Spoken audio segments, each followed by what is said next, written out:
இப்படிப்பட்ட சம்மத்தை பிரதிபாதனம் பண்ற பெரிய மகாபுண்ணிய கிரந்தம். வியாசர் முதலிய ரிஷிகள் சொன்னாள், 1 மணி பாரதம் காட்டா நல்ல காராம் பசுவை கன்றோட கூட குடங்குடமா கறக்கிற பசுவை அக்னிஹோத்ரிட்ட 100 பசுவை தானம் பண்ண புண்ணியமா 1 மணி காட்டா.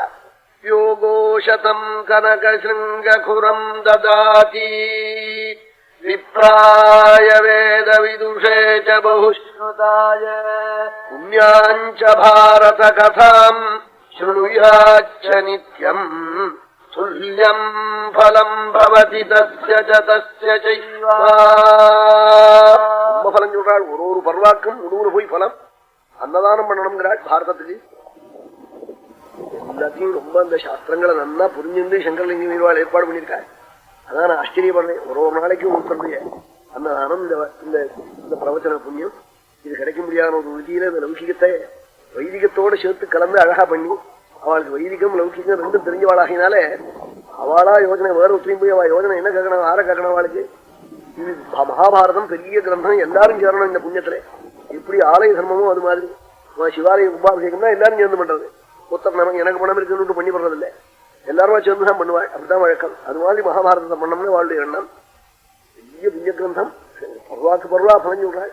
கர்ணபர்வாக்கு பலன் சொல்ற போது அது மாதிரி வேற ஒரு பர்வாக்குன்னு சொல்லலை. அவன் ஆதி பர்வா முதல்ல, கர்ணபர்வா நடுப்புற. அதுக்கு பலன் சொல்ற போது சொன்னாள், பத்னியோட ஒரு புருஷன் அந்த அம்மா தங்க கிண்டியில ஜலத்தை வச்சுண்டு 365 நாள் அகோராத்திரம் தூங்காம கோக்களை தானம் பண்ணிட்டே இருந்தா எந்த பலமோ அந்த பலமோ 1 மணி கர்ணபர்வா கேட்டா. கபிலானாம் சவத்தானாம் வருஷமேகம் நிரந்தரம். வருஷமேகம் நிரந்தரம் நாள்.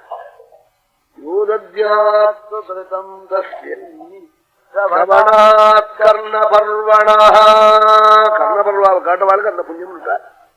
ரிஷிகள் சொப்பனத்துல கூட பொய் சொல்ல மாட்டார். அவளுக்கு பொய் சொல்லி ஒன்னும் ஆக வேண்டியதும் இல்லை. என்னத்துக்கு பொய் சொல்லணும் அவளுக்கு? அவெல்லாம் ஏதோ தொகப்பன் பிள்ளைக்கு சொத்து தேடி வைக்கிறா போல தேடி வச்சிருக்காள் நமக்கு. அவளுக்கு நம்ம வேற என்ன பண்ண முடியும்? நமஸ்காரம் தான் பண்ண முடியும்.